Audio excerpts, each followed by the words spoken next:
శారీస్ ప్రతి 10,000 రూపాయల కొనుగోలుపై ఒక గోల్డ్ కాయిన్ ఉచితం. మన ముందున్న గెస్ట్ గౌతమి విష్ణు గారు ఈరోజు మనతో ఉన్నారు. వీళ్ళిద్దరిని తీసుకురావడానికి ఒక కారణం ఉంది. Kasturba Gandhi national memorial trust వీళ్ళకి ఎంత మోసం చేశారు, వీళ్ళకి ఎంత అన్యాయం చేశారు, అండ్ ఈ అమ్మాయిని మానసికంగా ఇంకా అదే కాకుండా చాలా విధాలుగా ఆమెని వర్క్ చేయించుకొని యూస్ చేసుకొని అండ్ తనను ఇబ్బంది పెట్టి కొట్టి ఇలాంటివి చాలా ఇబ్బందులు పెట్టి ఇది చేసి అదే కాకుండా లాస్ట్ 10 సంవత్సరాలు పని చేయించుకొని లాస్ట్కి 58,000 రూపాయలు ఎంతో ఈమె చేతిలో పెట్టి ఇది తీసుకొని పో అన్నట్టు, అంటే అప్పటికీ పంపలేదు. ఈమె బలవంతంగా బయటికి రావాల్సిన సిచ్యువేషన్ వచ్చింది. అసలు ఇన్ని సంవత్సరాలు 10 సంవత్సరాలు ఆమెను వాడుకుంటుంటే వీళ్ళు ఏం చేశారు, అసలు ఏం జరిగింది అనే ఈ సిచ్యువేషన్ పై మాట్లాడడానికి వీళ్ళిద్దరిని తీసుకురావడం జరిగింది. వీళ్ళతో మాట్లాడి మనకు తెలియని విషయాలు తెలుసుకునే ప్రయత్నం అయితే చేద్దాం. హాయ్ అండి, ఎలా ఉన్నారు? బాగున్నారా? గౌతమి బాగున్నావమ్మా? ఇప్పుడు ఓకేనా? ఇప్పుడు అసలు హైదరాబాద్ రావడానికి కారణం ఏంటి? నువ్వు అంటే మా ఇంట్లో ప్రాబ్లం.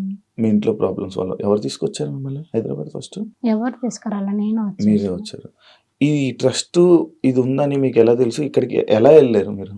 ఫస్ట్ హైదరాబాద్ రావడం మొదటి అంటే సిబిఎస్ కాడ దిగిన కొత్తగా, నేను అప్పుడు హైదరాబాద్ రావడం సిబిఎస్ కాడ దిగి ఆడ కానిస్టేబుల్ ఒక ఆమె ఉండే. నేను ఎక్కువ ఏడుస్తుంటే ఆడ కూర్చొని ఏడుస్తుంటే ఏమైందా అని ఏడుస్తుంటే ఆమె తీసుకెళ్ళింది వాళ్ళ ఇంటికి.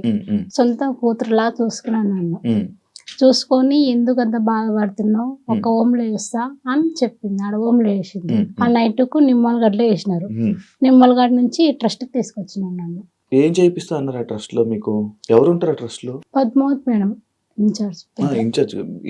ఏం పని అని చెప్పారు మీకు ట్రస్ట్ లో? అంటే ట్రస్ట్ లో నీకు అంటే వారం రోజులు ఏం పని చెప్పారు, 2 రోజులు 3 రోజులు ఏం పని చెప్పారు. పని చేయకుండా ఉంటారు ఖాళీగా, తిని పండుకోమ్మా 2-3 రోజులు ఖాళీ ఉంచిస్తారు.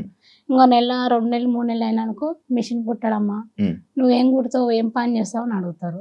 అంటే వంట చేస్తావా, మిషన్ కుడతావా, ఏమన్నా పనులు చేస్తావా, కూరగాయలు కోస్తావా, ఓల్డ్ ఏజ్ వాళ్ళకు హెల్పింగ్ చేస్తావా, మెంటల్ ఏజ్ వాళ్ళకు పని చేస్తావా అని అడుగుతారు.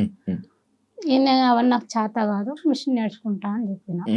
ఇంకా మిషన్ నేర్చుకున్నా. నాకు మిషన్ నేర్చుకుంటానని అన్నానుకో నాకు ఇంత ఇబ్బంది వస్తుందని అన్న అట్లా కళ్ళలో కూడా ఊహించుకోవాలి నేను. ఎప్పుడు నేర్చుకున్నారు మీరు? వెళ్ళిన 1 వీక్ మీరు మిషన్ కుట్టడం నేర్చుకున్నారా? ఎవరు ఈ incharge madam? Padmavathi Lakshmi madam. Lakshmi గారు మీకు చెప్పారా ఇలా పని చేయాలి మీరు? అంటే ఫోర్స్ఫుల్ గా నేర్పించారా? అంటే మీ కాళ్ళ మీద మీరు నిల్చుంటారు కదా, అంటే కొత్తగా వచ్చిన కొంచెం మెల్లగా మాట్లాడుతుంది, రంగరంగ పాతలు అని రఫ్ గా మాట్లాడేస్తుంది. మీకు ఎప్పటి నుంచి ఇబ్బంది పడడం స్టార్ట్ అయ్యారు మీరు అక్కడ? అంటే 10 సంవత్సరాల నుంచి ఇబ్బంది పడినాను. మీకు వెళ్ళినప్పటి నుంచి ఇబ్బంది పడుతూనే ఉన్నారు. అవును, నేను ఇది విన్నాను, మిమ్మల్ని కొట్టారు, టాబ్లెట్లు వేసి మరి కొట్టారు, చాలా ఇబ్బంది పెట్టారు అన్నారు. ఎందుకు కొట్టాల్సిన సిచ్యువేషన్ వచ్చింది మిమ్మల్ని? పని వినకపోతే, చెప్పిన పని వాళ్ళు చెయ్యకపోతే అట్లా ఇబ్బంది పెడతారు. అదే నీకు ఎలాంటి ఇబ్బందులు పెట్టారు నీకు? అంటే వాళ్ళు చెప్పిన పని చేయలే కదా, నేను ఎదురు సమాధానం ఇస్తా కదా, నేను ఎందుకు ఇస్తున్నావు, కొత్తగా ఇస్తున్నావు ఎదురు సమాధానం అని అట్లా కొట్టినారు, తిట్టినారు. అంటే నాకు తెలియకుండా మజ్జిగలో కలిపి టాబ్లెట్లు అంటే జ్యూస్లో కలిపి అట్లా ఇస్తారు. అంటే చాలా మంది ఉంటారు మా లాంటి ఏజ్ పిల్లలు. ఎంతమంది ఉంటారు మామూలు మీరు వర్క్ చేసే వాళ్ళు అక్కడ? నాలాగా ఉంటే ఒక అమ్మాయి ఉంటుంది. ఒక అమ్మాయి. మీలాగంటే ఎంతమంది ఉన్నారు వర్క్ చేసే వాళ్ళు? ఎంతమంది ఉన్నారు మొత్తం అక్కడ? మినిమం 120 మంది ఉంటారు. 120 మందికి ఇలాంటి పరిస్థితి వస్తుందా, సిచ్యువేషన్స్ వస్తున్నాయా? అంటే మొత్తం ట్రస్ట్ మొత్తం కలిపి చెప్తున్నాను నేను, ఓల్డ్ ఏజ్ అంతా. 120 మంది ఉంటారు. మీరు ఇప్పుడు దాకా బ్యాగులు కుట్టారు, ఇవన్నీ చేశారు కదా, పని చేశారు కదా, ఈ 10 సంవత్సరాలు మీరు కష్టపడినందుకు మీకు ఎంత ఇచ్చారు? ఇగో ఈ డబ్బు ఇచ్చారు నాకు. నేనైతే చదువుకోలేదు, నాకు లెక్క పెట్టడం రాదు. మినిమం ఇది నా చేతిలో బ్యాగ్లో బ్యాగ్ కేసి పెట్టినారు. నేను ఎంత ఉన్నానో అడగలేదు, వాళ్ళు నాకు కాదు చెప్పలేదు. నా బ్యాగ్లో బుక్ వేసి పెట్టినారు, పోయిరా అని అన్నారు. మా అమ్మ వాళ్ళు మా మామ వచ్చినారు. నేను మా హాస్టల్కి పిలిపించిన, హాస్టల్ కాడికి పిలిపించి అమ్మ నేను తీసుకెళ్ళాను, నేను ఉండలేకపోతున్నాను. నేను ఫోన్ చేసిన, నాకు అక్కడ ఉండడం ఇష్టం లేదు కాబట్టి ఫోన్ చేస్తే అట్లా ఇబ్బంది పడుతున్నా. అప్పుడప్పుడు ఫోన్ తీసుకెళ్ళినారు, బ్యాంకులో అది బుక్ ఇచ్చినారు. ఎన్ని ఉన్నాయో కనీసం చెప్పలేదు. 10 సంవత్సరాలకి ఇదే ఇచ్చారేమో. అవును.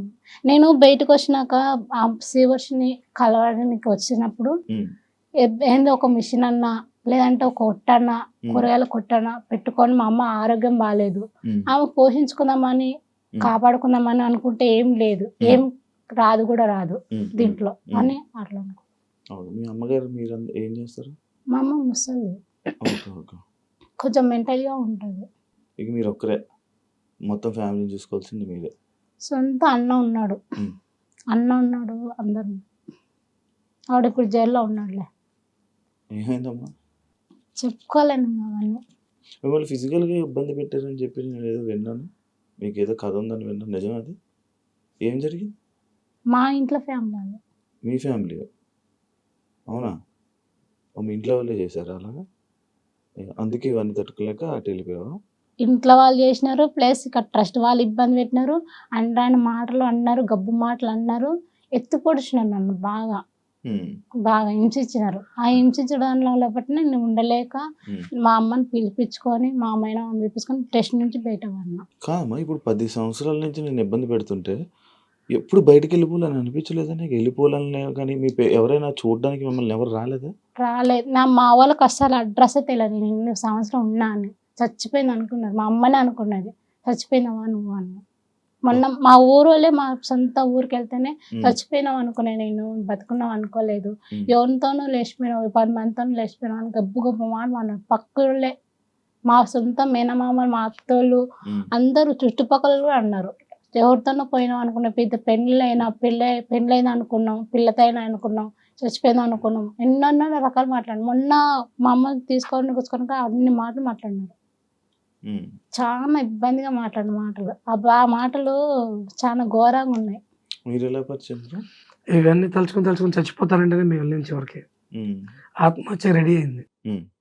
ఫోన్ చేసి ఈరోజు మీరు కనుక కనపడకపోతే నేను ఆత్మహత్య చేసుకుంటాను, ఈ రోజు లాస్ట్ అని చెప్పి గంటకు ఒకసారి ఫోన్ కొడుతుంది. ఎగ్జాక్ట్లీ సిచ్యువేషన్ ఏం జరిగిందంటే అసలు మాకు ఈ అమ్మాయి ఏం తెలియదు, మాకు శ్రీవర్షిణి అనే అమ్మాయికి పరిచయం ట్రస్ట్లో అయిపోయింది. అయితే ట్రస్ట్ గురించి అమ్మాయి మాట్లాడదలుచుకోలేదు, ట్రస్ట్లో జరిగి నాకు కూడా చెప్పింది. బట్ అంటే తనకి ఇప్పటికే నేను బ్యాడ్ అయిపోయాను, ఇంకా నాకు వద్దు ఇవన్నీ అని చెప్పి తను ఇక మీడియా కూడా దూరంగా ఉండడం, ఇవన్నీ మాట్లాడలేదు. సో తను సైడ్ అయిపోయింది. మాకు చెప్పింది మేము కూడా మేము పట్టించుకోవాలి, మనకి ఎందుకు ఇవన్నీ అని. కానీ ఈ అమ్మాయి గురించి చెప్పినప్పుడు ఏముందంటే, మర్మంగాల్లో హెయిర్ తీపిస్తారు, ఇళ్లలో శానిటరీ ప్యాడ్స్ తీపిస్తారు, వాళ్ళ ఇంట్లోకి పని మనుషులుగా తీసుకెళ్తారు ఎర్లీ మార్నింగ్ 4 o'clockకి. ఇక అది రాత్రి అవ్వచ్చు, తెల్లారవ్వచ్చు, ఇక అక్కడ పని పూర్తి అయితే ఇంటికి. ఏదన్నా పండుగలు వచ్చినా కూడా సరే, ఇప్పుడు సంక్రాంతి, ఉగాది ఏమైనా వచ్చిందనుకో, ఇల్లు దులపడము, బట్టలు ఉతుకోవడము, వాళ్ళ కూతురు బట్టలు, వాళ్ళ భర్తవి అండారు అవన్నీ ఉతకడము, అవన్నీ చేయడం జరుగుతుంది. ట్రస్ట్ లో పిల్లలు వాళ్ళ ఇంట్లో పని, వాళ్ళ పర్సనల్ పనులు కూడా చేయాలి అన్ని. మీకు ఒక దీనిలో ఒక చిన్న లాజిక్ ఏంటంటే, ట్రస్ట్ లోకి ప్రతిరోజు జస్ట్ మీరు ఒక 2 hours అక్కడ కూర్చోండి, మార్నింగ్ 9 to 11 కానీ 8 to 11 కానీ కూర్చోండి. డోనర్స్ అన్నమాట, చాలా మంది బియ్యము, ఉప్పు, పప్పు, కూరగాయలు, నెయ్యి, నూనె అన్ని తెచ్చిస్తుంటారు. ఇవన్నీ ఆవిడ ఇంటికి వెళ్తున్నాయట. నేను ఫస్ట్ చూసి చాలా హ్యాపీగా ఫీల్ అయ్యా. మన ఐఎమ్ గోయింగ్ ఫర్ శ్రీవర్షిని, నేను చాలా హ్యాపీగా ఫీల్ అయ్యా. అబ్బా లోపల చాలా బాగా చూస్తున్నారు, అయితే మన అమ్మాయి మారి బయటికి రావాలని అనుకునేవాడు తప్ప లోపల రివర్స్ లో జరుగుతుంటది. ఇవన్నీ వాళ్ళ ఇంటికి వెళ్తాయి. దీనిలో పాడైపోయిన బియ్యం కానీ ఇక పనికిరాని అన్ని వీళ్ళకి వండి పెడుతూ ఉంటారు కదా, మొత్తం వాళ్ళ ఇంటికి వెళ్తాయి. బట్టలతో సహా ఆవిడ తీసుకుని వెళ్తుంది అని చెప్పి ఈ అమ్మాయి వచ్చిన ఫస్ట్ రోజు చెప్పడం మనకి. ఇది ఎక్కడ ఉంటుంది ఈ ట్రస్ట్? Kasturba sun city. మరి ఎవరికి ఇప్పుడు దాకా ఎవరు దాని మీద దృష్టి బయటికి మాట్లాడితే కొడతారు, టాబ్లెట్లు వేస్తారు. అది ఇంకొక విషయం కూడా చెప్పినారు, మీ మొఖాలకు ఎవరు చూడలేక నీడికి వచ్చిపోండి, మీ గతులు లేక మీ మొఖాలు ఎవరైనా దేకుతారా బయటకు వస్తే, అట్లా చీపుగా మాట్లాడినారు. మరి ఇప్పుడు బయటకు వెళ్ళి మీకు చెప్తే ఏమైనా వార్నింగ్ ఇచ్చారా? బయటకు వెళ్ళి మీడియా ముందుకు వస్తే ఏమైనా వార్నింగ్ ఇచ్చారా? ఇచ్చినారు. అంటే ఏమంటారు, బయటకు పోతే ఏమన్నా ఇస్తావా, ఏమన్నా చేస్తావా, భయపడిపించినారు. అంటే చెప్పడం మన మంచిదే కదా అక్క, 10 మంది నేను నష్టపోయిన 10 మంది మేలవుతారు కదా, బాగుపడతారు కదా. అంటే పోయింది పిచ్చోళ్ళు చూడరా, పిచ్చోళ్ళు చూసి మొహాలు చూసి వాళ్ళు ఎవరిపైన పడతారు పిచ్చోళ్ళు, మనం అంటే ఏడైనా పడతాము. పిచ్చోళ్ళు అనే కోసంకే ఉన్నాం. ఎవరెవరు ఉంటారు ఆ ట్రస్ట్? అంటే మెంటలిస్ట్ వాళ్ళు ఉంటారు. ఎవరెవరి పేర్లేంటి? Lakshmi madam, Murthy sir, Srinivas sir, Padmavat madam, ఏంది సంతు. వీళ్ళందరూ ఏం చేస్తారు అంటే మాకు ఇట్లా లోపల ఉంటారు ఇన్ఛార్జ్.